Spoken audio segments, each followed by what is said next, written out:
Bonjour à tous, c'est Pierre. Alors en cette belle année 2018 qui s'achève, eh bien Google a enfin eu l'opportunité et l'idée de commercialiser ses smartphones dans nos contrées. C'est pourquoi nous avons depuis la fin du mois d'octobre les Pixel 3 et 3 XL qui sont commercialisés dans l'Hexagone. Alors j'ai eu la chance de tester pendant plusieurs semaines la version grand format du Pixel 3, le Pixel 3 XL, et je vous propose de découvrir dans ce test toutes mes impressions sur ce produit qui veut rivaliser avec les stars du marché. Pour cette nouvelle génération, le design a été complètement revu. Alors je sais qu'au premier abord, cela ne semble pas être le cas, mais les changements apportés sont non seulement présents et agréables, mais ils sont également utiles. Pour commencer, le Pixel 3 XL a maintenant un verre Gorilla Glass à l'arrière. La double teinte n'est pas donnée par une peinture extérieure, mais par un traitement particulier du verre qui confère au Pixel un très bel effet. Cela permet également l'utilisation de la charge sans fil, qui n'est toutefois possible à 10 watts qu'avec le Pixel Stand, commercialisé tout de même près de 80 €. Ce n'est donc pas la meilleure affaire qui soit, vous l'aurez bien compris.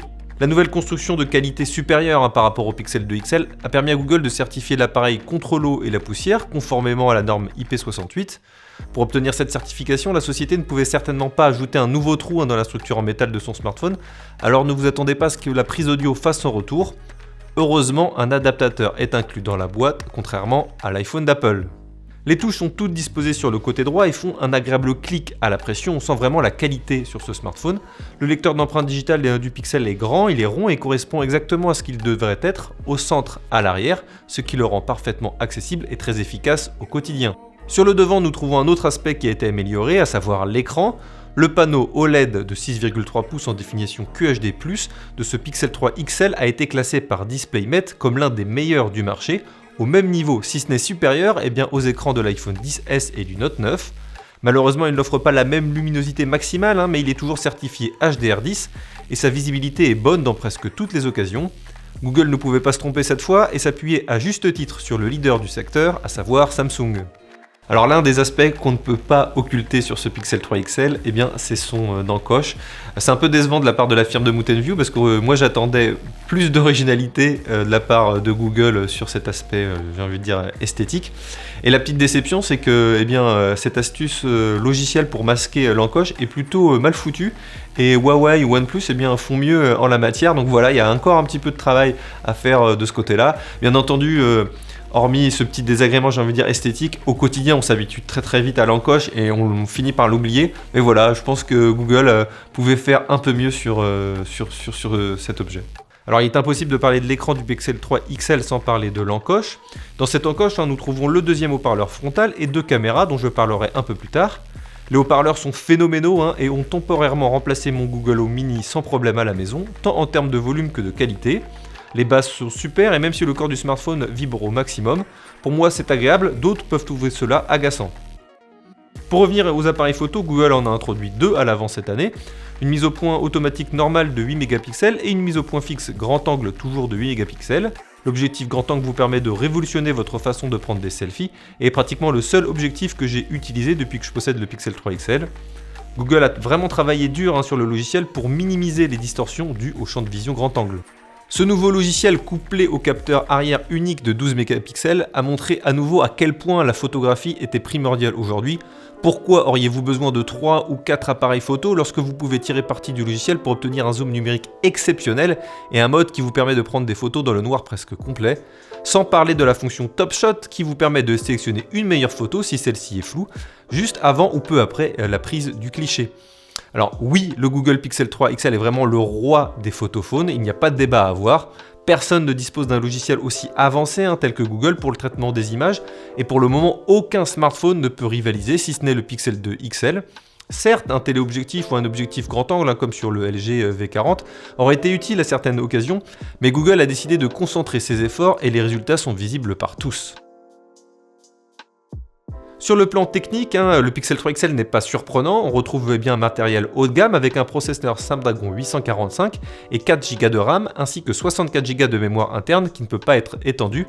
Alors les 4 Go de RAM semblent avoir posé un problème mineur, notamment pour la fermeture d'applications en arrière-plan au début, mais il ne s'agissait que d'une mauvaise optimisation du logiciel, c'est un peu dommage de la part de Google. Toutefois, après la première mise à jour, le Pixel 3 XL est devenu vraiment impeccable, exactement comme son prédécesseur, et c'est vraiment ce suivi logiciel qui est vraiment très agréable sur ce smartphone. La raison pour laquelle ces 64 Go de mémoire ne sont pas extensibles, tout simplement puisque Google encourage à utiliser les services cloud de la compagnie. Google fournit notamment un stockage illimité pour les photos et les vidéos en qualité originale sur Google Photos à partir des smartphones Pixel. Une fois que vous l'aurez testé, vous serez forcément convaincu, c'est vraiment très agréable. Je l'ai déjà dit et je le répète encore, 4 Go de RAM et 64 Go de stockage suffisent amplement, mais pour le prix demandé, 959 €, c'est vrai qu'au moins 6 Go de RAM et 128 Go de mémoire interne auraient été agréables à voir. On n'est pas forcément dans une course aux specs, comme le peut l'être OnePlus. La stratégie de Google ressemble dans ces cas-là plus à celle d'Apple, mais il aurait été agréable d'avoir aussi une batterie supplémentaire de 3430 mAh qui ne permet pas de rivaliser par exemple avec les 4000 mAh d'autres flagships comme le Huawei Mate 20 Pro.